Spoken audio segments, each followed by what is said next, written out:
I'll be your host for the evening. My name is Justin Rojas. I am the Director of Social Strategy and Development over at Funimation Entertainment.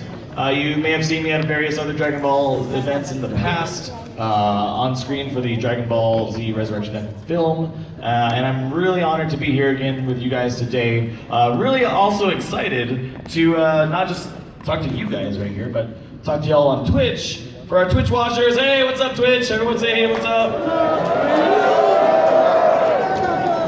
You guys can check us out also on twitch.tv/Funimation. We should be hosting this live feed as well right now, so really excited you guys are watching in globally, really, so it's really cool. What we're going to do today, we're going to talk a little bit of Dragon Ball Super, Dragon Ball Z, a little bit of Resurrection F, just a little bit of everything. Kind of a history right now, really quick. Dragon Ball is a very special property for Funimation to be working on. It's really special for us to be doing a lot of this at Anime Expo as well. If you guys were around a few years back, we did a little movie called Dragon Ball Z Battle of Gods. So, if you guys don't know the history of this, I mean, this really kicked off of what we're celebrating here today. March 30th, this released theatrically in Japan. We brought it here to Anime Expo on July 3rd, 2014. Anyone around for that? Yeah. We got to do the U.S. red carpet premiere. This introduced a new storyline and characters, and it was really the first theatrical release in 17 years for Dragon Ball. Then we kicked it up a notch and did even more for Dragon Ball Z Resurrection F.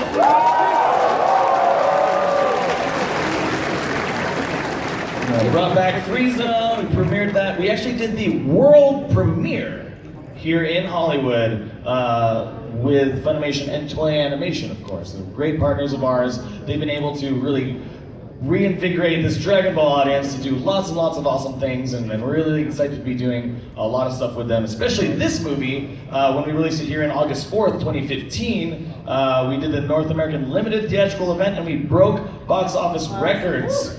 We hit number 9 in the top 10 grossing anime movies of all time, thanks to you guys. The only independent studio to do that as well.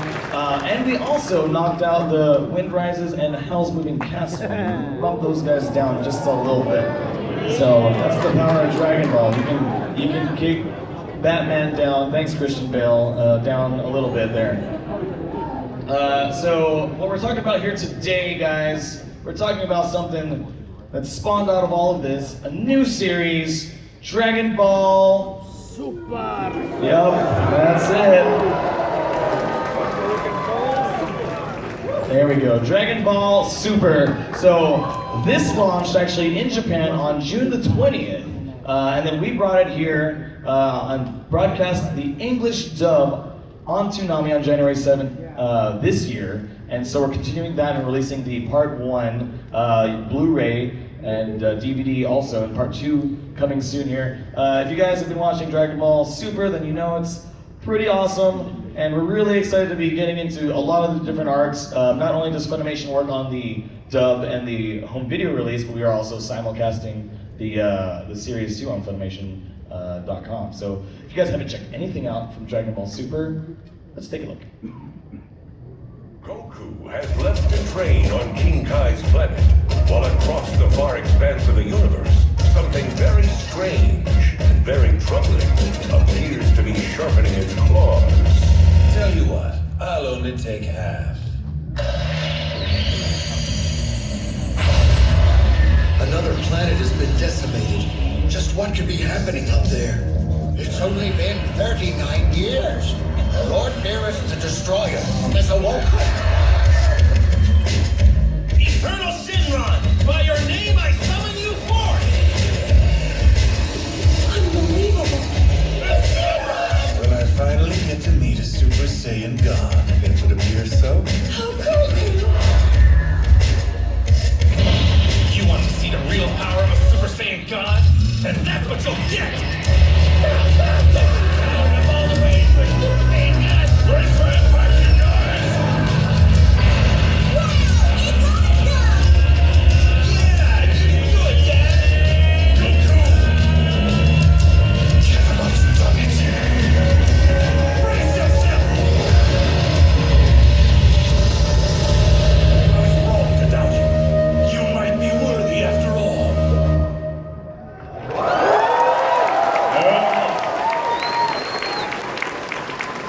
Ball Super. And you guys can watch that on Funimation as well, the simulcast. We also are doing a sale. If you guys want to pick up the other Dragon Ball parts, we're actually doing a sale on our website. We have a Dragon Ball blowout right now this weekend. Go to Funimation.com/shop. You can buy some really awesome Dragon Ball stuff for a low price. So we also have some really cool stuff from our partners that we're working on. And you might get some of that stuff for free, maybe? Is that what you want? Okay, so first off, we're going to talk about oh, that's the one, right? Let me give me 1 second on that. Yeah, had a last minute addition because we got some really cool stuff to give away for you guys. So there's a new Dragon Ball Super trading card game, and we have some autographed cards from the game. This one features Super Saiyan Blue Goku on the back here. I'll be honest, I don't know how the power levels work on these. It's probably a really strong card, but these are also autographed by the English voice cast of each character. So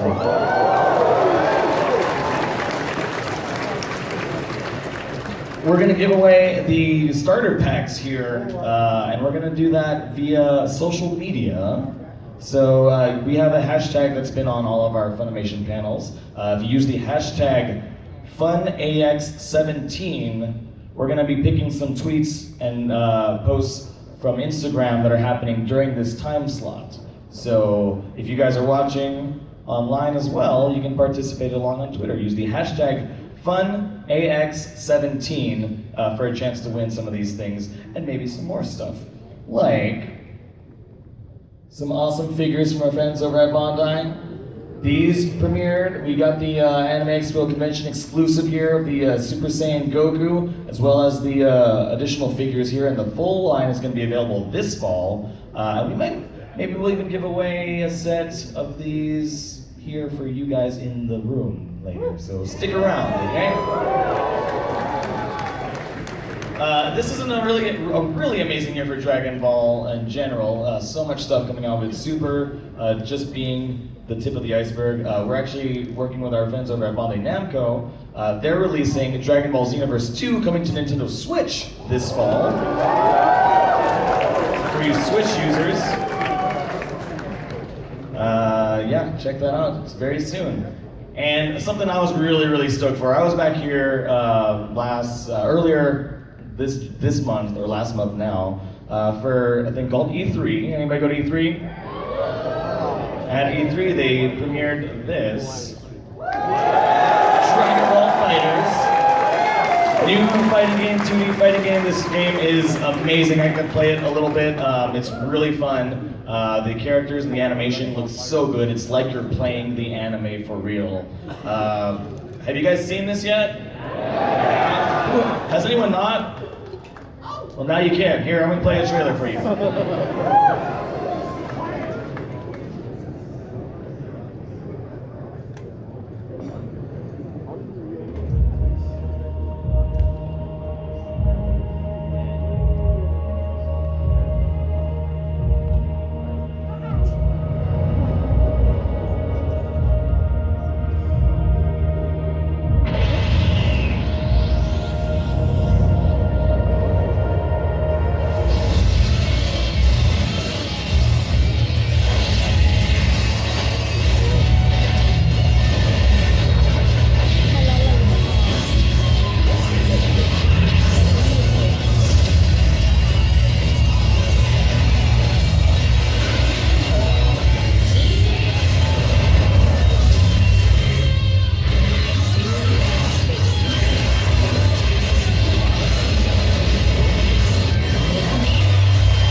Super stoked for that. so excited. I have to get back into fighting games, and that's going to do it, I tell you what. And if you guys like games, you like playing games, we actually are playing a game here this weekend. We actually have a puzzle hunt going on for Dragon Ball Super with all of our partners, Toy Animation, Scrap, Anime Expo, Bandai Verve, and Crunchyroll. We have a lot of different things you can do. It's a scavenger hunt where you're trying to gather the Dragon Balls, of course, as you do, to summon Shenron and to defeat the bad guys. So you can start by picking up the play card at the toy booth up in the front and then taking it to the puzzle hunt booth at 2337. Last day to do that coming up here, so get it done. And this is actually a really cool video that Toy put together it's an original animation for specifically this Dragon Ball Super puzzle hunt. So let's check it out.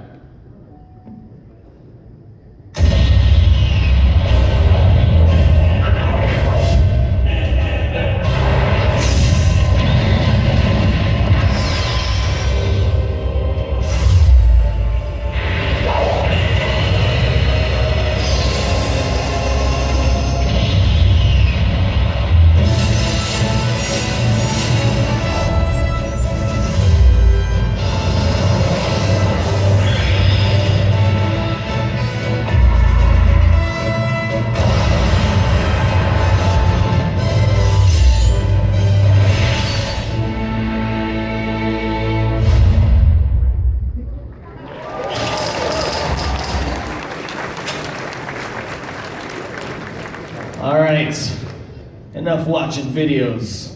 You can do that online. Oh, you guys are, sorry, Twitch guys. But for the rest of you here, you're gonna see some live entertainment here because we got some special guests to bring out for you today. All right, are you guys ready? Guys ready? Lend me your power, bring these guys up on stage. We're gonna start with the Japanese voice of Vegeta. Let's check out some Vegeta action.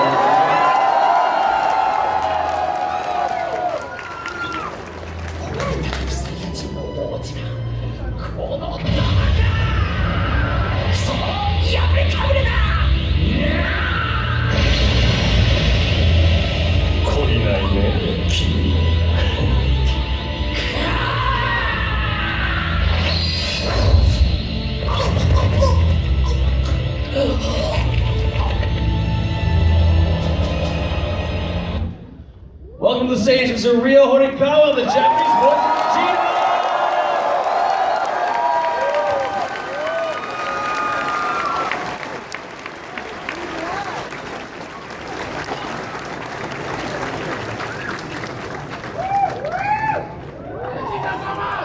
Hi.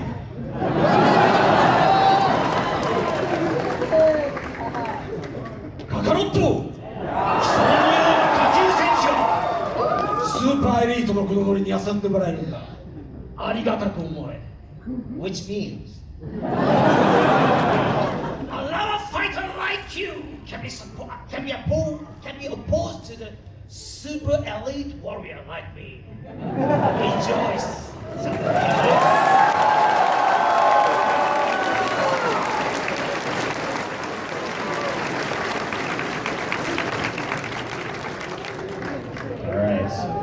We got some more guests for you guys here. Let's start with our next guest. Downplaying my dessert tragedy. It might seem like nothing to you, you pudding spoiled brat, but I've never tasted it before. I have no idea what it's like. Is it more creamy or gelatinous? Is it savory or sweet? Lumpy or smooth? Is it a rustic flavor? Experimental, rich or tart, or spicy? It could be a brand new flavor, refined on your planet for thousands of years, and I would never know! It could have shattered my whole understanding of what food is! I'll spend eons wondering what if! Do you still think that's trivial, boy? Do you? Hey, don't spray it, dude! Welcome to the stage, the voice of Beerus, Jason Douglas.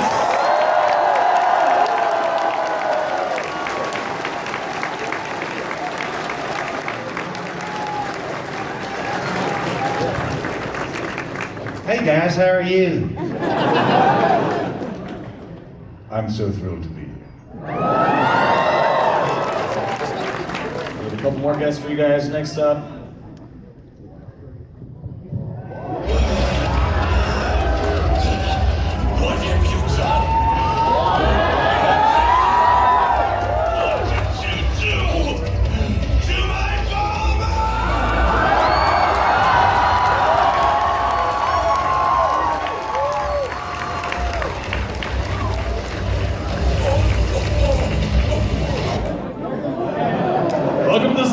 Christopher Sabat, the voice of Major.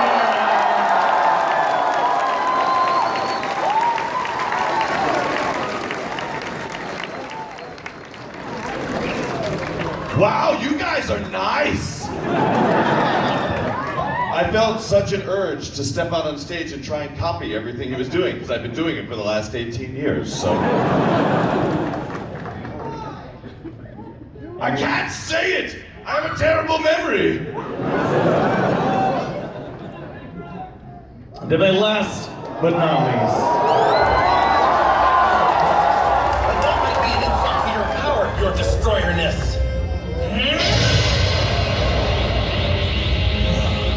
This level is called a Super Saiyan.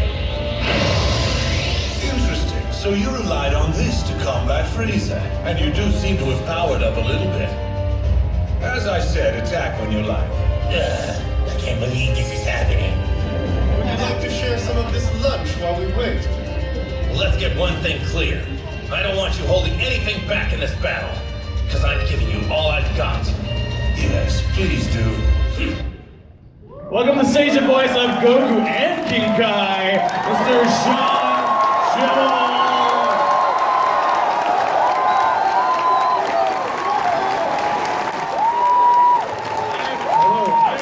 The greatest band in the world that doesn't play music called Dragonball, and you're all a part of it. Woo! Yes.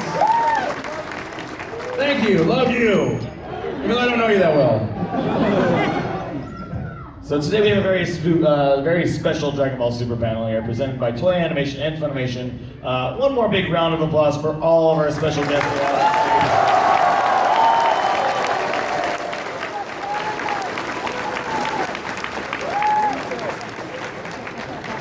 So, a few of us have been here before for different things. We did, again, like I mentioned earlier, Battle of Gods. We've done Resurrection, I found here. All of you, minus the exception of Jason, have been working on the series for quite a while. Do you guys think that, really, you'd be working on a completely new series for Dragon Ball? Are you looking at me? Let's start. Let's start with the OG. Mr. Rio. I'm very proud of it, and I'm very happy as an actor in Japan, because so many fans in the US is willing to see it, is willing to see the TV program Dragon Ball, and it's very wonderful.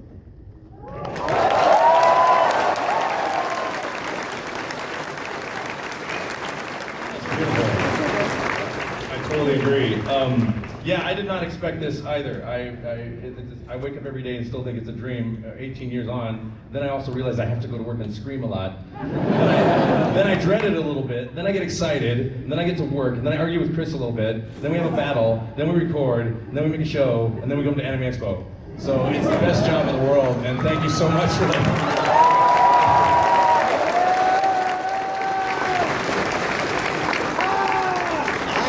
Didn't even imagine we'd be doing this 4 years after we started. Like, it's blowing my mind. Every time I was on a panel, people would ask, if you could ever have a wish from the dragon, what would that? And they'd say it in Yamcha's voice. If you could have like a wish from the dragon, what would it be? And I always said, I wish for more Dragon Ball Z episodes. And I need a new wish now. Now it's just like let Vegeta win once.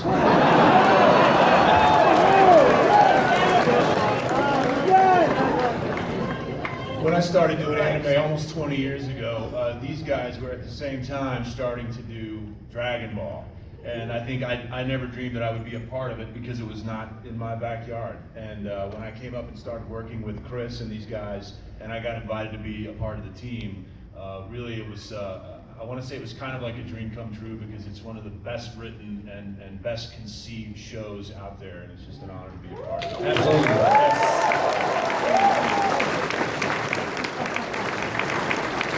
All right, so Chris, you've been working on the show as both an ADR director and an actor, and so you have a very intimate knowledge of the series and working with all the different characters. for not just Dragon Ball Super, but previous Dragon Ball franchises. What's different about working on Super as a director? Well, if you want to go all the way back to the start, is that when we were first working on Dragon Ball, we didn't have a lot of information. We had like really archaic tools. We were working on really old computers that worked very slowly. There was no internet to look up facts about characters. We were in a tiny, unair-conditioned office in Fort Worth. It was not the most luxurious of situations. And all the actors that were part of the show, including myself, didn't have a lot of access to Japanese culture. We didn't have friends that had these discs, or not even discs, like video cassettes sitting around. But now we're working on the most high-tech equipment in beautiful locations with actors that have been working on these characters for 18 years now. So it's like working with like the ultimate super dream team on something, and everyone's been waiting for a show like this to happen. So nobody is walking in going like, oh, when's this going to be over? Everyone's really excited because they know how well this show is received, and no one wants to let anyone down. It's amazing. Thank you.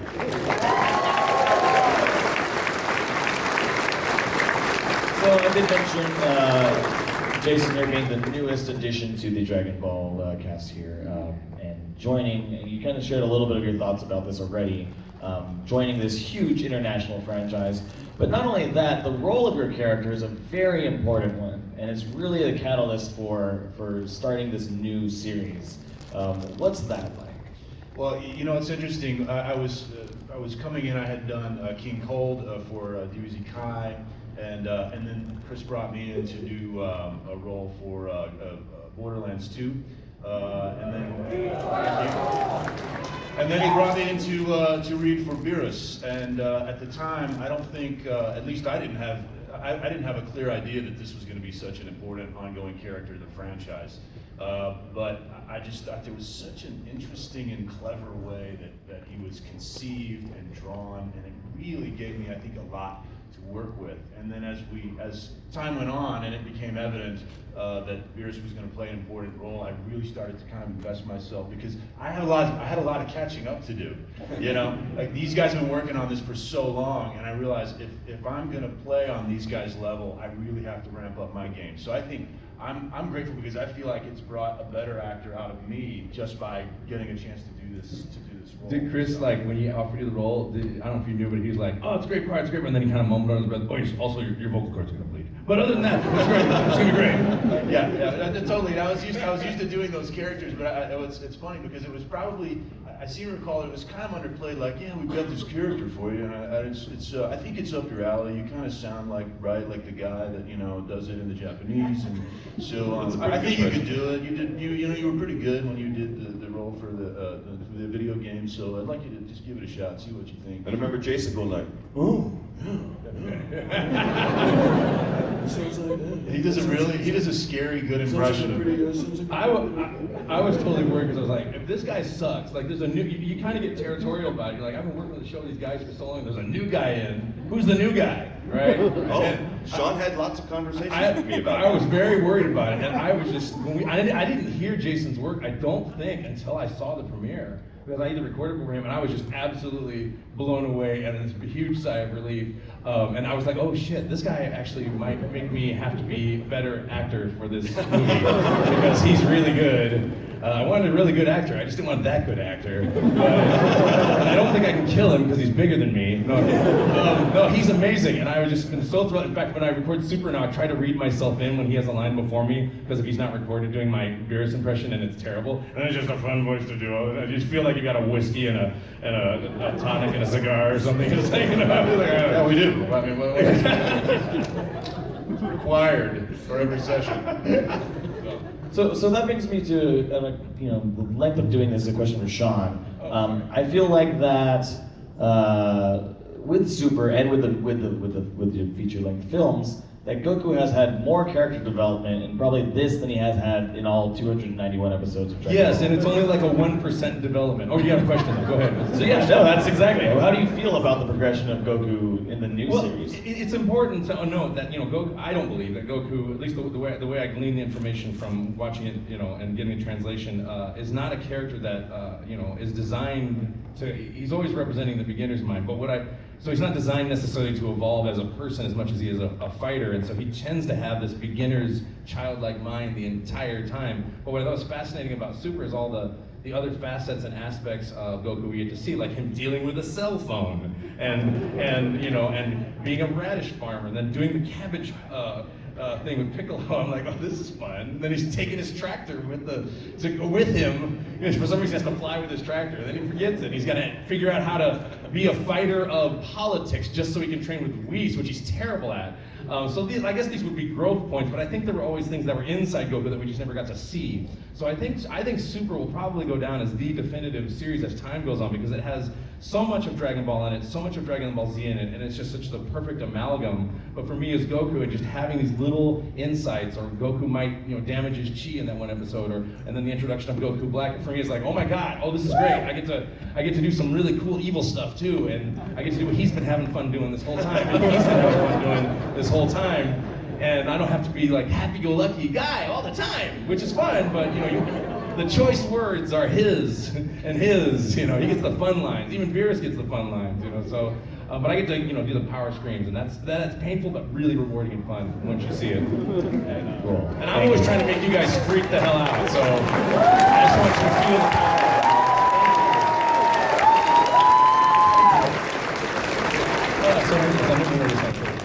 Thank you. So next question is similar for Rio. You've been voicing these characters for longer than anyone else, and there's been a lot of change in not only your voice but the characters themselves. How have you changed your performance or approach to voicing Vegeta over the years? Well, actually, I'm not planning to change the acting myself because I'm Vegeta myself. But maybe it'll change from the point of view of fans, and for 30 years, and human change. Human change as they grow older, which means I'm human too. And Vegeta's changed too. In a good way or in bad meaning.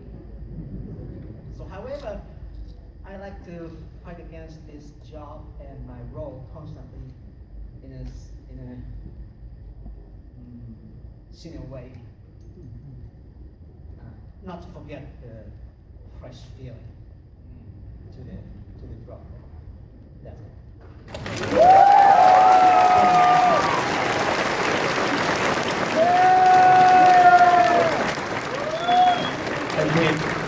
I think a lot of us, when we first watched Super, or when we first watched Battle of Gods, being able to see that and this new content, these new characters, I know I grew up with Dragon Ball Z, so seeing it be new for the first time made me feel like watching it for the first time again. I don't know about you guys.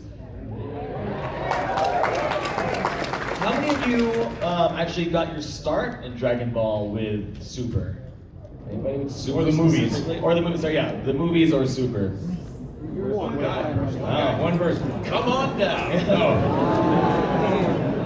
It's amazing, and I think that the interesting thing is, I mean, a lot of you guys here aren't that young, but I think this is the series that's going to bring in the new generation.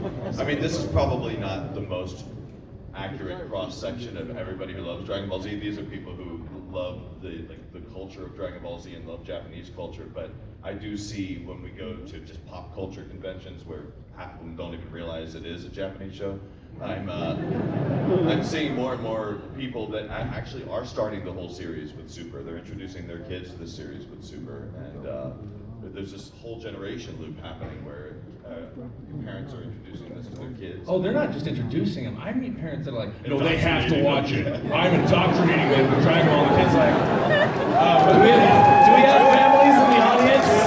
Stand up if you're a family with your kids that you got into Dragon Ball Super. whose parents forced you to watch Dragon Ball?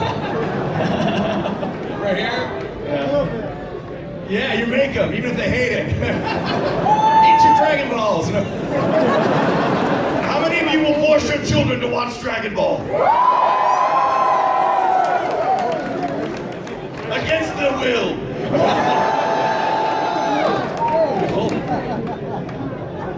How many people will leave your children in a forest with a green man from another planet?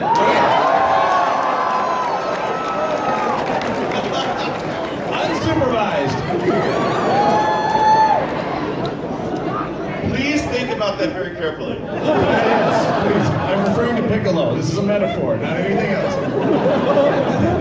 Right. So Yes. So we were talking about these relationships that Goku and Vegeta and Beerus have had. We've got 3 of them here, or actually, well, 4 technically, I guess you'd say. So for Super, it's a little different with their relationship with Beerus. So Goku and Vegeta, and Goku with Vegeta, they've had these frenemy relationships throughout the series of Dragon Ball. I feel like you encounter an enemy, you beat him up, or he beats you up, and then you become best buds or some sort. I feel like with the introduction of Beerus, it's a little different, and particularly for Sean and Chris, who have to go and Rio as well, of course. Their characters having to train under him at this point. How is that different than the previous bad guys they got to fight? Well, it's different. I mean, I definitely want Jason to speak on this too, because through learning how Jason approached the character and his analysis of it, kind of, even though I've watched it, opens my eyes to it more in the sense that Beerus is a different kind of villain versus a malevolent villain who's bent on destruction for some mean reason, whereas Beerus just simply is what he is. And Goku's used to having trainers. He trained under King Kai, trained under Master Roshi. Vegeta's not. Did he train under anybody, or is he used to being a subordinate in that way? Or? Well, all of his trainers are dead. Yeah, oh, that's true.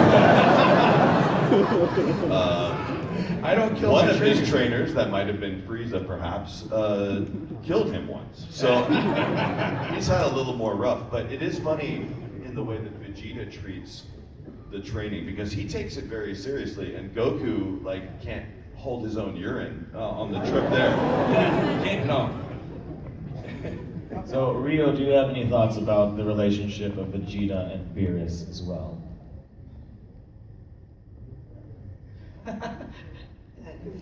So actually, I don't understand it. And